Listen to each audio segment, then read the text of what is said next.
we are going to hope I don't start a fire or make anything explode. All right, we are well on our way to a compression test. I did want to do the final color reveal, suspend the engine from the workout rack.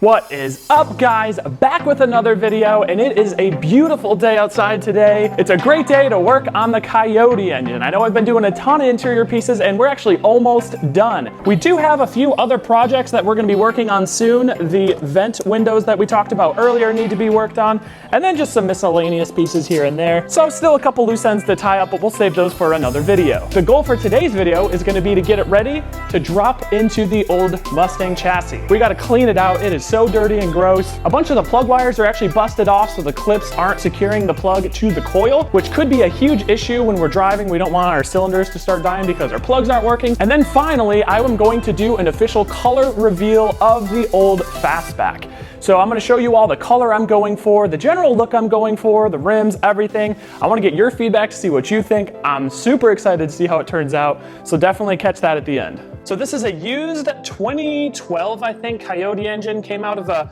GT Mustang. I picked it up from a local shop here, and luckily I was able to get a great deal on it. It was $2,500, which is way cheaper than a lot of those pick-apart salvage yard engine auctions. And I'm hoping if it does need any work, because I'm only 2,500 bucks deep in it, it shouldn't be too bad to rebuild it or do whatever we need to do.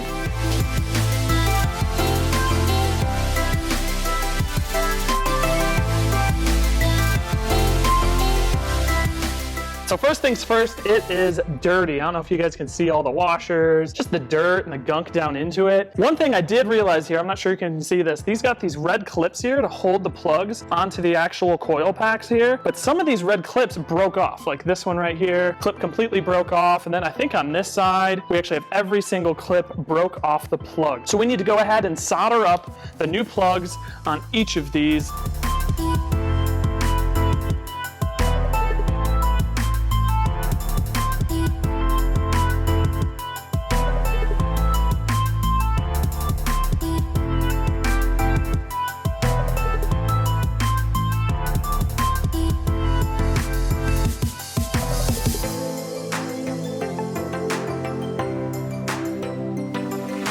Let's go ahead and get started on some of these plugs here. I don't think it's gonna be too much work soldering these up. The sooner we get these fixed up, the sooner we can move on to bigger and better things.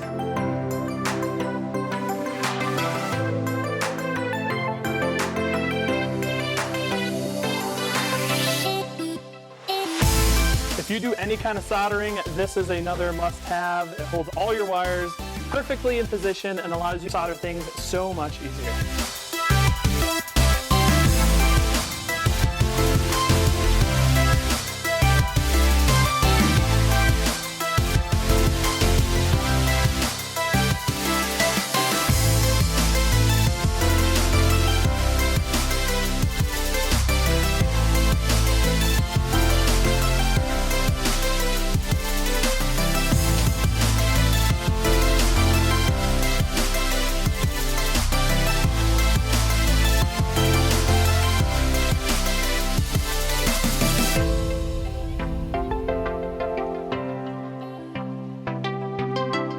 Check this out. These plugs look amazing.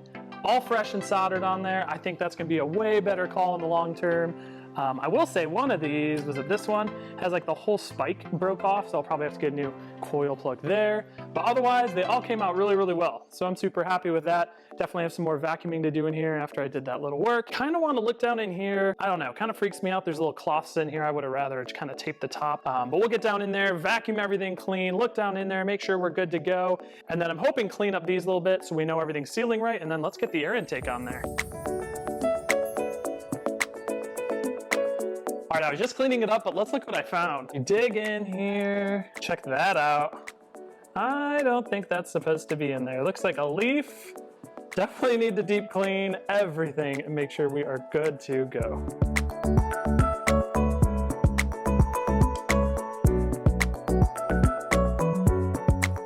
Alrighty, all done cleaning. Check out how clean those ports look. Now, we had a small problem. I found a leaf in the actual air inlet, which is not good. That could definitely break parts of the engine. So we may need to make sure the valves are closed and then blow out each air inlet to make sure there's no gravel, sand, or anything that could just destroy the internal engine.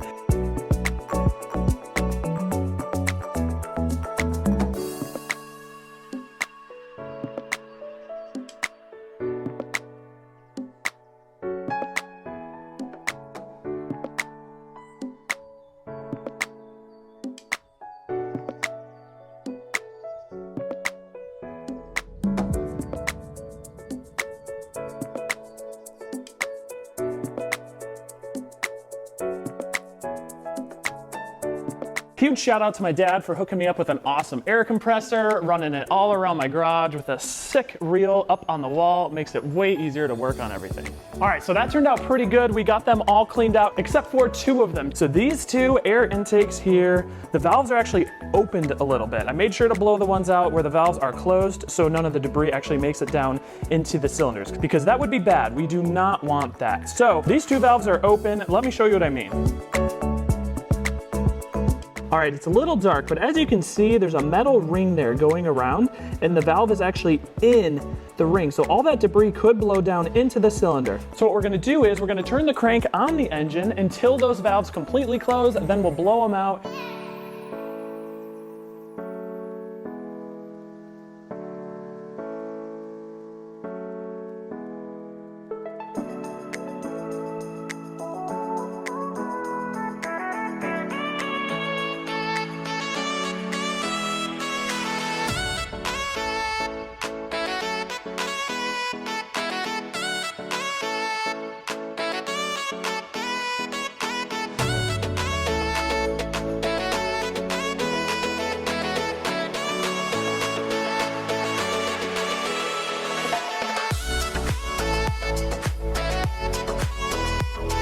But now we're gonna get a little bit crazy. As I mentioned, I really wanna do a compression test on this motor, but when it's sitting on the engine stand, I can't get access to the flywheel here in the back. So what I'm gonna do is we're actually gonna suspend the engine from the workout rack. That way we can get access to the back of it and hopefully turn it over with the starter.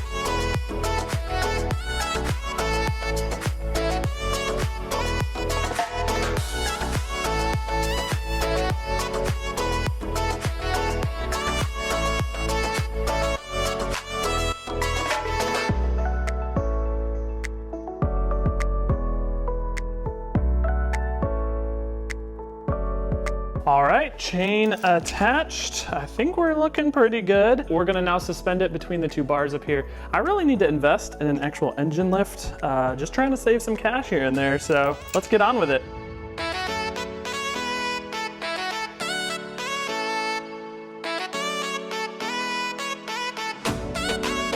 Yes, quite a bit janky, looping it through. It is very well secured, and I'm not gonna be laying underneath it at all. So definitely taking proper precautions. I just gotta crank down on this a little bit more. It should lift it up, and then I can pull out this bolt. Whole engine stand comes off.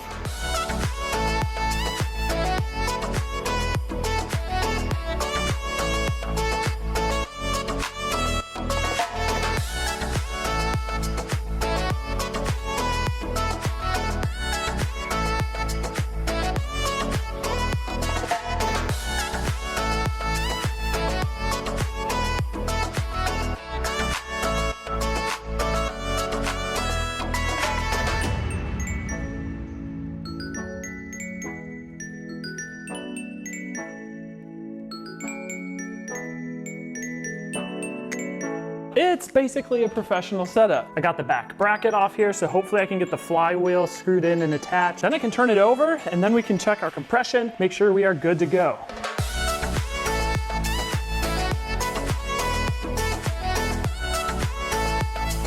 All right, we are well on our way to a compression test. Not the best solution, but I'm interested to see how well it works. Here's the starter back here. I ended up using that little gasket piece that goes between the bell housing and the engine. It definitely aligned the starter perfectly. The question is, how will it hold up to being cranked over? So the next step is gonna be to pull all the spark plugs out, put a little bit of WD-40 in there. That way they slide fairly well and we can get an accurate pressure test reading.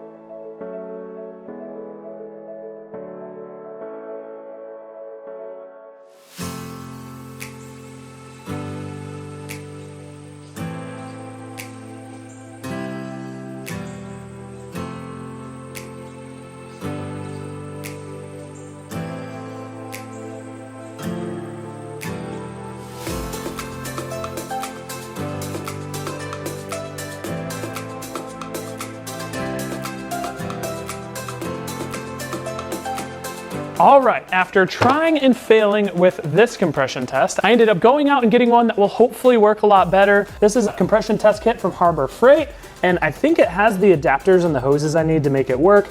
The threads seem to be recessed in the cylinder walls a little bit, so let's cross our fingers and hope it works.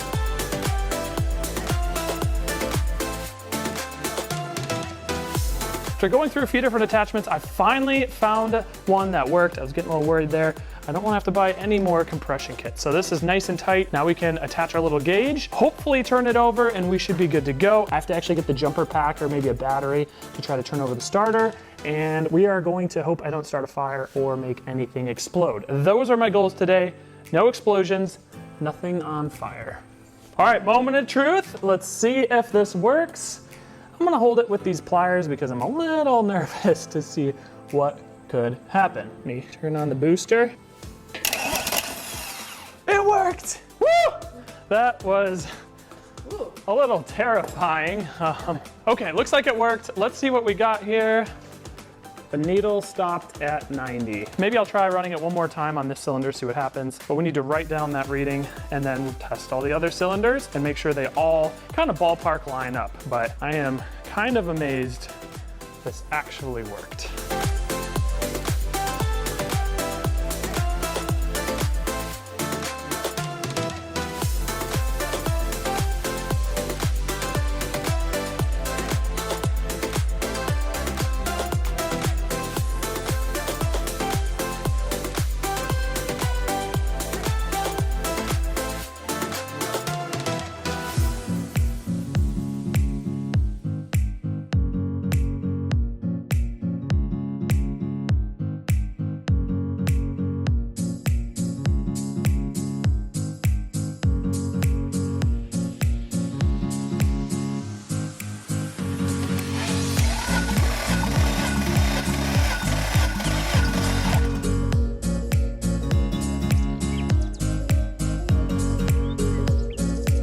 All right, that wraps up the compression test. Thank goodness it all worked out. I am blown away. That was a little freaky, just kind of hooking up raw wires.